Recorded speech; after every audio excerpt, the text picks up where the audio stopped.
పాల్గొంటున్నారు. ముందుగా ఎమ్మెల్యే గారితో మాట్లాడదాం. ఎమ్మెల్యే గారు నమస్తే అండి. శ్రీనివాస్ గారు నమస్కారం. వెంకటకృష్ణ గారు, మీకు ప్రేక్షకులకి పేర్లో ఉన్న మిత్రులు ఎవరంటే వాళ్ళు కూడా నమస్కారం అండి. నమస్తే అండి. శ్రీనివాస్ గారు, ఎందుకు అప్పుడు జగన్ అప్పుడు భీమ్లా నాయక్ సినిమా ముందే ఇటువంటివి చూసాం, అంటే ఇంకెక్కువ అప్పుడు చాలా ఎక్కువ టికెట్ ధరలు తగ్గించడం అవన్నీ, అదంతా అదొక అరాచకం చూసాం. ఇప్పుడు ఇండస్ట్రీలోనే ఇలాంటి ఒక ప్రయత్నం జరిగింది, థియేటర్లు మూసేయాలనే ప్రయత్నం జరిగింది. దీన్ని అఫ్కోర్స్ ఉప ముఖ్యమంత్రి గారి కార్యాలయం నుంచి ఒక నోట్ వచ్చింది, మీరు చూసే ఉంటారు. కానీ ఎందుకు జరిగింది అనుకుంటున్నారు? ఏంటి ఈ స్టోరీ బిహైండ్ దిస్? ఏం లేదండి, ఇప్పుడు వాళ్ళు చూశారు గడిచిన 5 సంవత్సరాల్లో సినీ నిర్మాతలు గాని, సినీ కార్మికులు గాని, నాయకులు గాని, హీరోలు గాని అందరూ జగన్మోహన్ రెడ్డి తీరు గాని, ప్రవర్తన గాని చూశారు.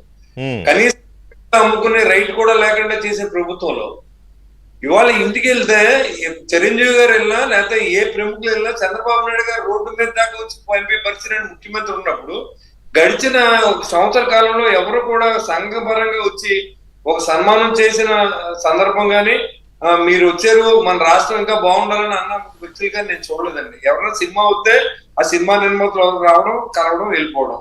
ఇప్పుడు ఎంతో మంది నాకు సినిమా పరిశ్రమతో కొంత అనుబంధం ఉన్నప్పుడు కూడా చాలా మంది అంటే నేను నమ్మలేదు సార్. ఎందుకంటే మనకు సంబంధించింది కాదు సినిమా పరిశ్రమ అనేది. మా ఊరు వంశీ వీళ్ళంతా ఉన్నారు, చాలా మంది చెప్పారు నాకు. ఎందుకంటే చిన్న చిన్న హీరోలు కానీ, చిన్న చిన్న నిర్మాతలు కానీ సినిమా తీస్తే థియేటర్లన్నీ చేతిలో పెట్టుకుని వాళ్ళు ఎవరిని ఆడనెవరు, వాళ్ళు ఇష్టానుసారం చేస్తారు, 4-3 చేస్తారంటే నేను నమ్మలేదు. ఏదో వీళ్ళు అనుకుంటారు కానీ జరుగుతుందని నేను నమ్మలేదు.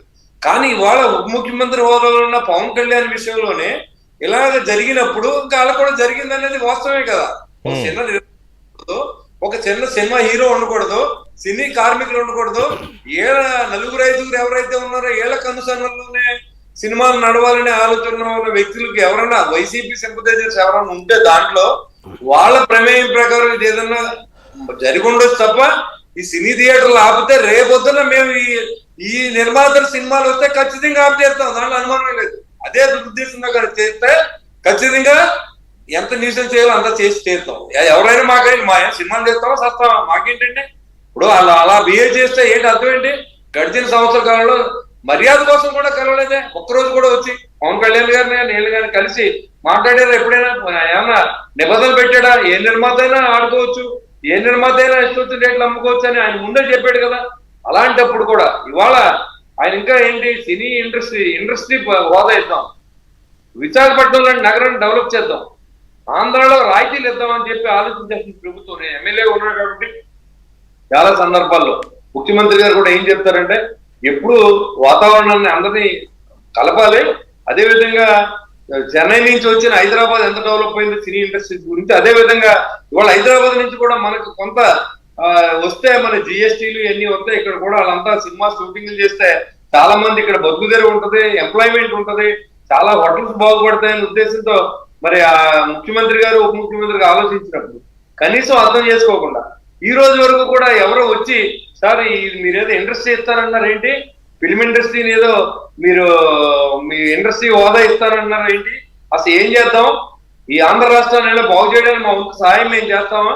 ఎందుకంటే మేము సినిమా నడుపుకుని తెలుగు రాష్ట్రాల్లో నడుపుకుంటాం. ఆ తెలుగు రాష్ట్రంలో ముఖ్యంగా ఆంధ్ర రాష్ట్రం పెద్ద రాష్ట్రం.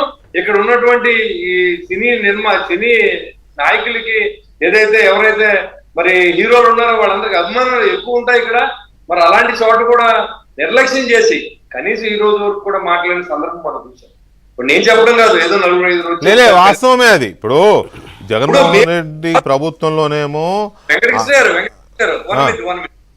ఇప్పుడు మేము మా అంతటి మేము ప్రకటించాం, మా నాయకుడు ప్రకటించాడు, సాక్షాత్తు ముఖ్యమంత్రి గారు చెప్పారు సినిమా ఇండస్ట్రీస్ ఇక్కడ తీసుకురావాలి, వాళ్ళకి ఎన్ని సదుపాయాలు కావాలో వాళ్ళకి ఇవ్వాలి, వాళ్ళకి ఇవ్వాల్సిన స్టూడియోస్ కానీ, వాళ్ళకి ఏమైనా స్థలాలు కానీ ఇవ్వాలంటే ఇవ్వాలని చెప్పి మంచి ఆలోచనతో ప్రభుత్వం ఉంటే, ఇవాళ ప్రభుత్వం ఎవరో చెప్పిన మాటలని ఇవాళ హరిహర వీరమల్లికి మీరు సినిమాలు ఆపుతారా అంటే మీ సినిమాలు వస్తే మేము కూడా సీరియస్ గా తీసుకుంటాం. ఖచ్చితంగా మా దగ్గర ఎంఆర్ఓలు ఉన్నారు, మున్సిపల్ కమిషనర్లు ఉన్నారు, విఆర్ఓలు ఉన్నారు, సచివాలయం అంత సిబ్బందిని అంతా కూడా థియేటర్ దగ్గర పెడతాం, మినిమం రేట్కి అమ్మిస్తాం. ఎవరు ఆపుతారో చూస్తాం.